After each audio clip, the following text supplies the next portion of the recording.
Welcome. Today I want to talk about Circe, the asteroid of the Dark Witch. So what's Circe? Why is it important? And why am I talking about it today? Because on the day that I'm doing this video, there's an exact conjunction between the Sun and Circe in a less than 1 degree orbit.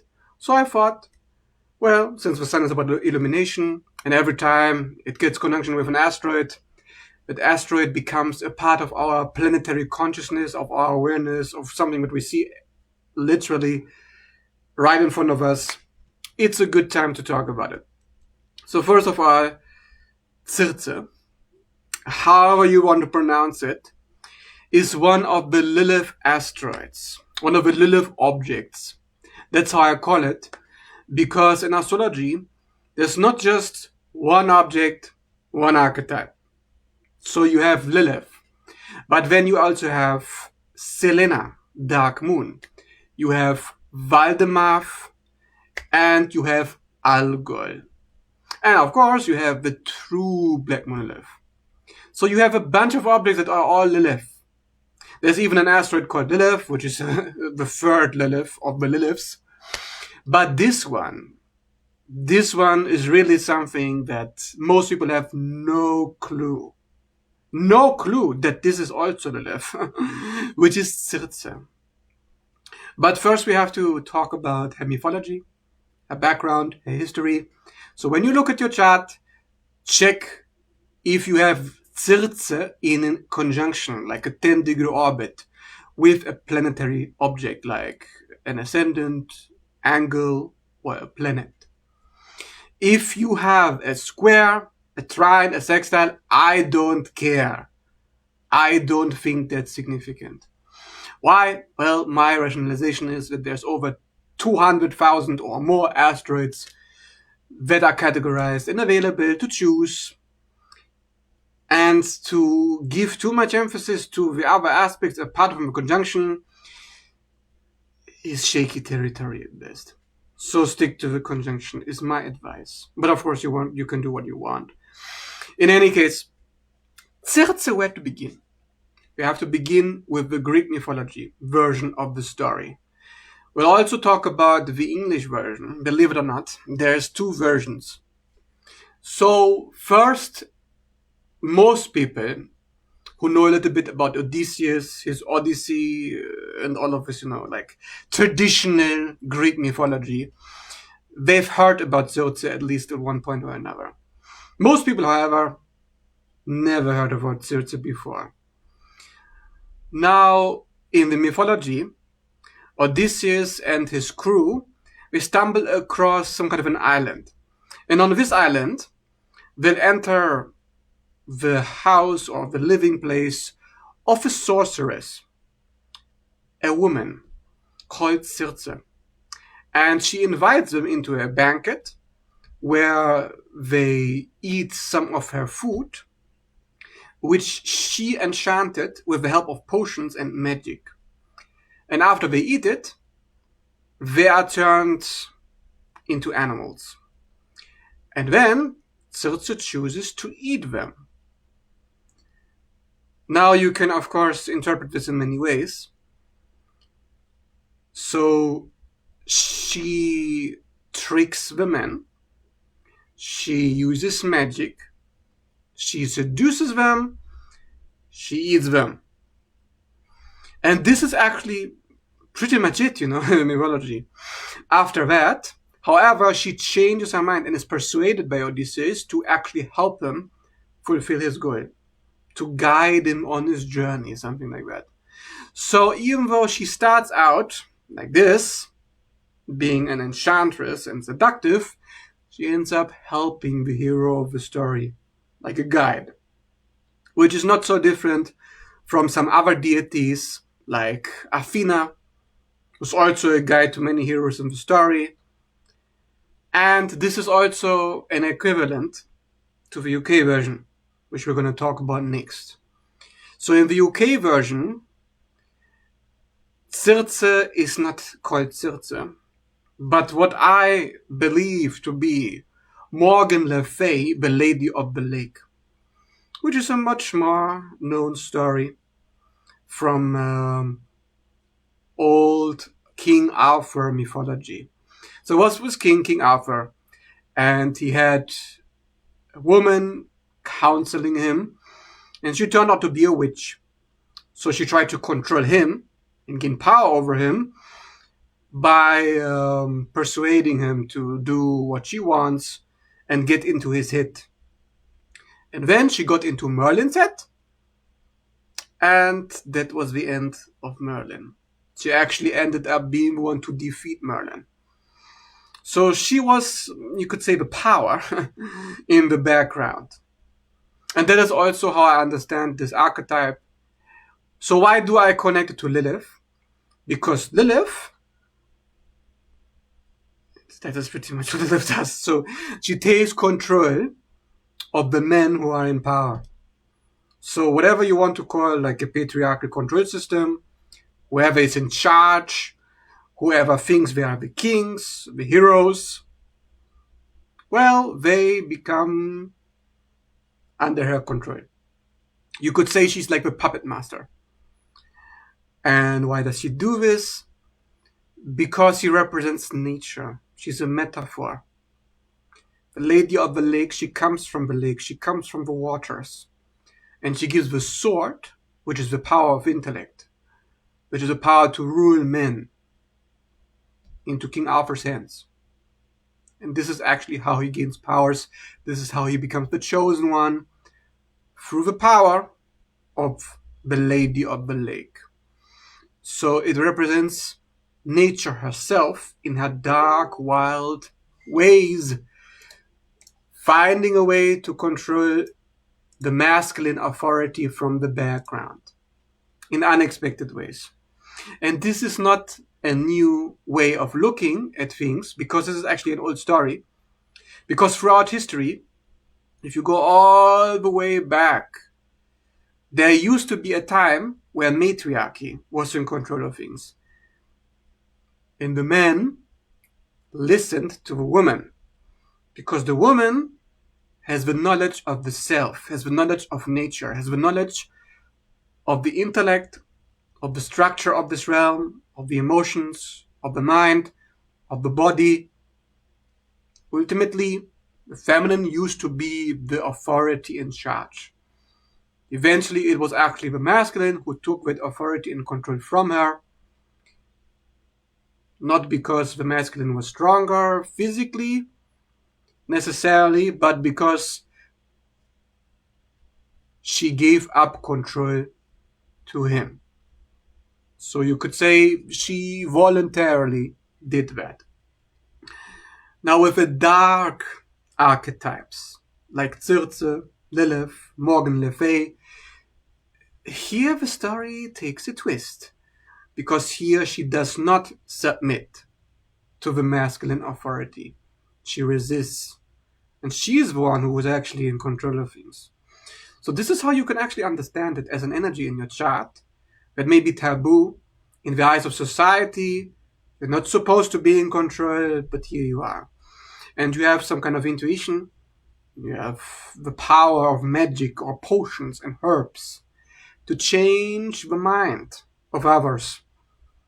Changing the mind, well, it's a realm of the psyche.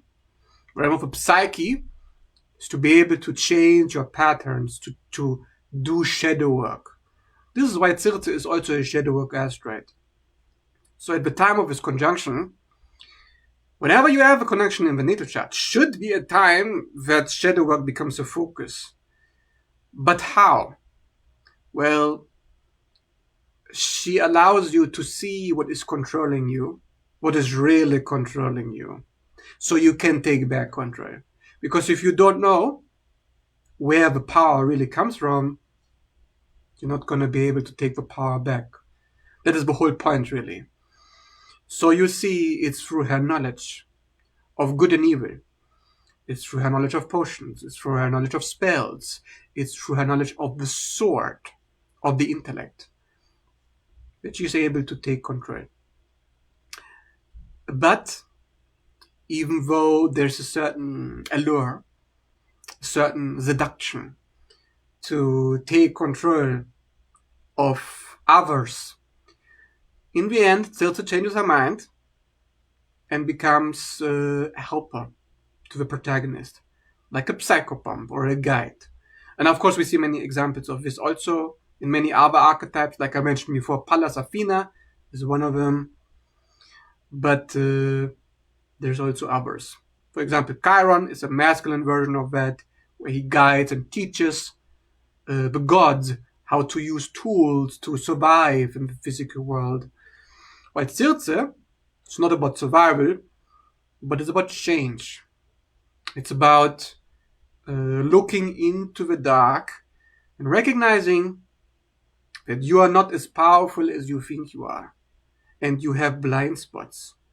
You can be influenced, and you can be tricked.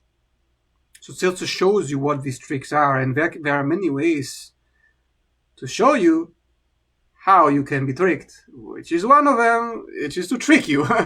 So to trick you is to show you, okay, to teach you a lesson. But also, she deals with temptations, like the forbidden fruit. So you want something really badly, you need something. And then Circe promises to be able to provide that. So you become dependent on her. So she gives you power, and then she demands something in return. In the King Arthur story, Morgan Le Fay was villainized and demonized, just like Lilith. She was turned into an antagonist. When initially, that was not really the role that she played. She was not supposed to be the bad guy. But that is what happens usually. You are portrayed as the bad guy because you are providing the mirror to those who are in power. You are claiming that you know what's best for them better than they do. Which, of course, nobody wants to hear, right? But if it's your job to be a counselor, if it's your job to be a psychopomp, if it's your job to know things, then you are the force of nature that guides. But because you are an intuitive nature, because you are a feminine nature, the mind cannot control you. Logic cannot restrain you. And instinct is how you show the way. And this is what the control system doesn't like. And this is why you're dealing with a dark archetype, an exiled archetype. So there will be themes of exile. There will be themes of repression, being frozen, being outcast, being forced to hide or go back to connect to nature, to find a solution and nature's remedies, nature's potions, nature's substances, nature's ways, nature's instincts. You have to listen to your inner voice to find the way out of the dark. But unfortunately, the control system is trying to keep you in. And this is really what it's about. Okay, so logic is telling you to do one thing, but your intuitive self is telling you to do another.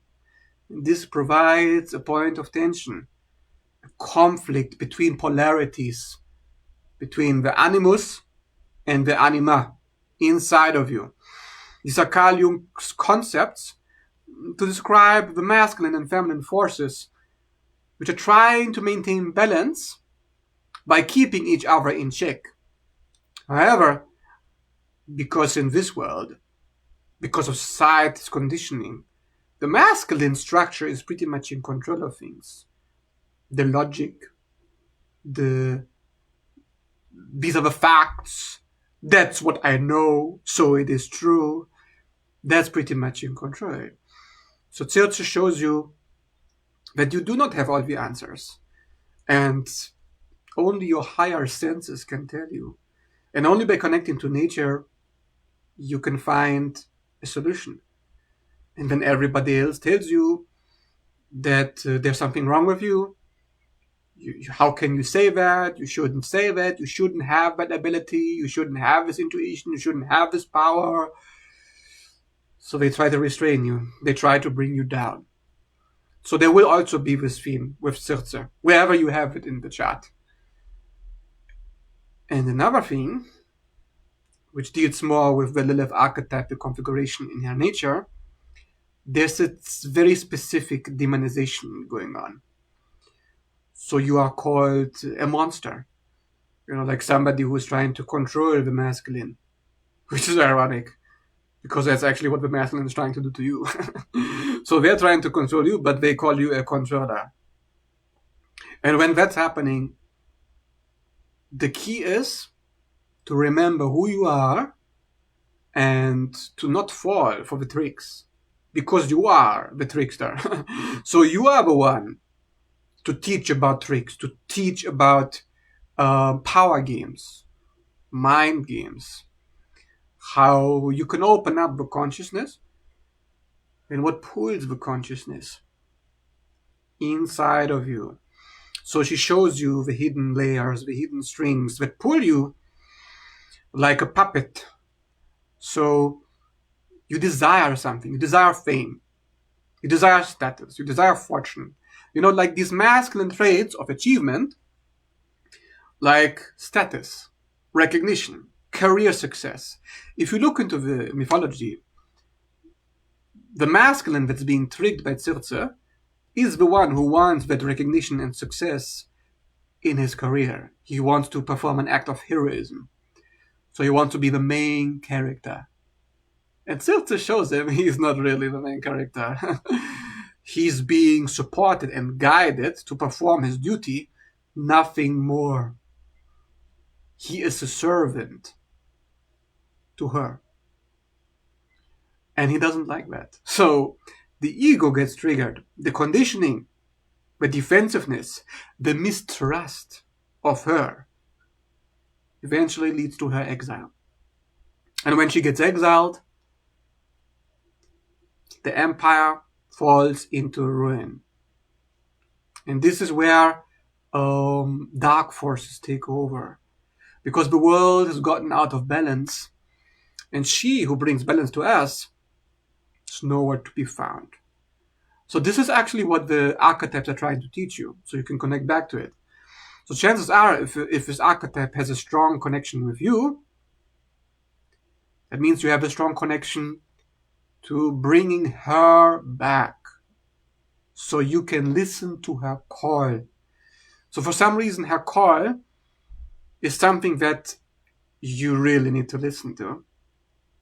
And the reason why is because there could be something unusual about you. Like something where society tells you, no, you can't do that. You shouldn't do that. That's bad. That's wrong. Stuff like that. That's why Circe, just like Lilith, often deals with polarity, minorities, black and white splitting. They either love you or they hate you. They want what you provide, but they won't give in. They won't give up control to you because they just don't trust you, because they don't know you. Like, where are you coming from? You're coming from the lake.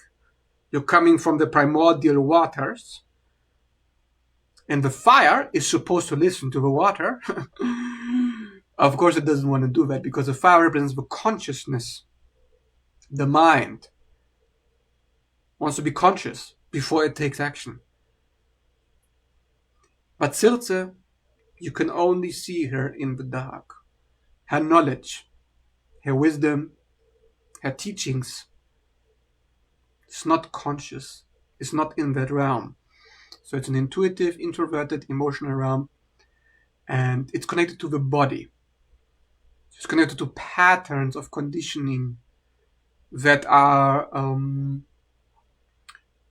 making us predictable. And once somebody points out the predictability and the repetition of these patterns, then they have a problem.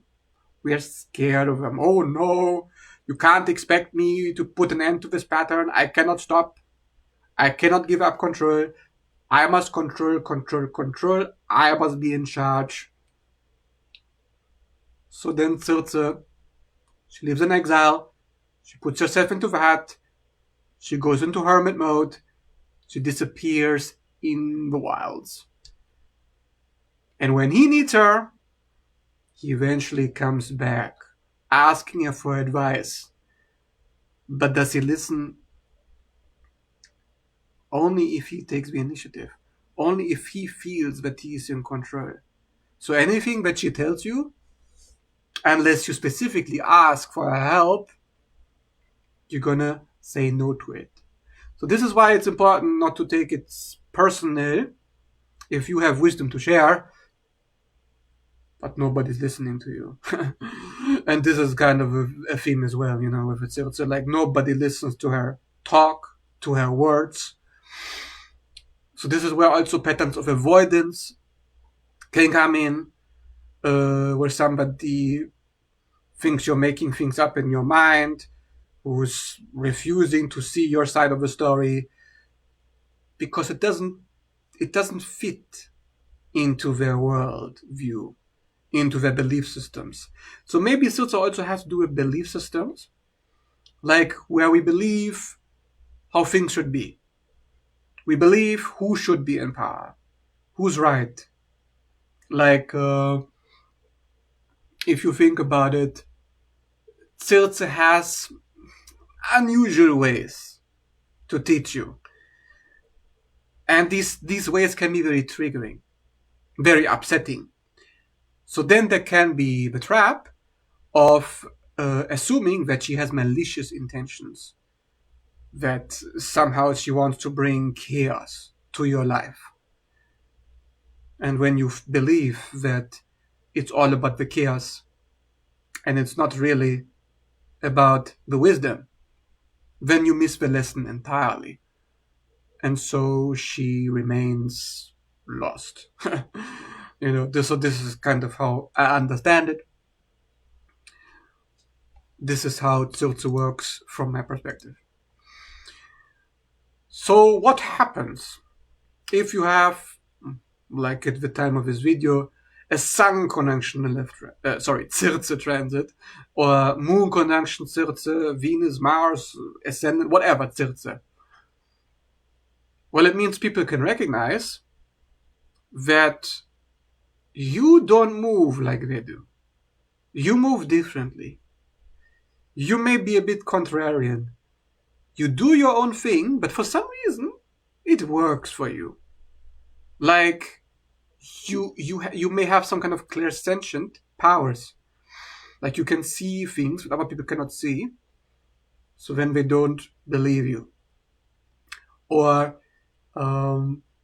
the way you perceive things, it's where there is no certainty, that there's no support. So you feel like whatever I do, because it doesn't make sense, and because they keep telling me that I am a bad person, so then you become scared of it. Yeah, it's a part that you're scared of, because there's a kind of natural, instinctive, wild nature to this archetype. Also, if I look at the Lady of the Lake, she comes kind of out of a slumber, and she rises to bring the sword to King Arthur, like she's been sleeping and observing things from a distance. So she's kind of shy. She's kind of anti everything that's going on around her. And it's only when nature is threatened, and when we've gone so far away from our natural roots, she actually rises up to do something about it. So she takes some time to come online. It's like only when you're completely out of it, you have no sense of direction whatsoever, you don't know what to do, don't know where to go, so then you go to her, because nothing else is working anymore. So this is why usually archetypes like this, they can appear to be inactive or passive in the person, because there's a certain reluctance or shyness, like No, I can't embody this part of myself. I can't do that. Not allowed to do that. Because chances are nobody else is doing it. So when they see that you're doing it, a part of it wants to follow you, but another part wants you to go back into your box. Yeah, so this is basically how it works. So in a conjunction in the chart, it can actually put the planet itself into a box. It can kind of hide its expression, or there's a certain shyness, a certain sense of uncertainty. Like people can project a lot of stuff onto you. It's kind of Neptunian nature. And that is actually what makes her so interesting and makes people attracted to you. But when once you actually step out of the water, they leave. So it can also represent hot and cold, avoidant dynamics that you have to deal with in your life, especially if you have such a conjunction your ascendant, your descendant, or your Venus placement. Because that's the energy that you actually deal with in your relationships. Think about that. Like somebody who's wanting control,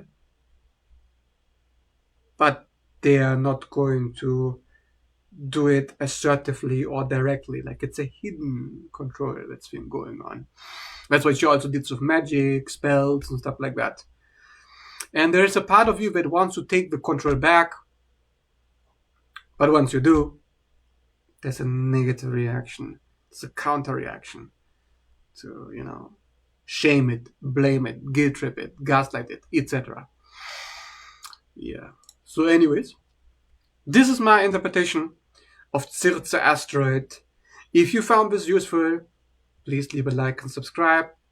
If you're interested in more videos like this in the future, or if you are interested in a personal reading, one-on-one reading, you can always find me in the description of my services on my page if you're interested to book a personal reading.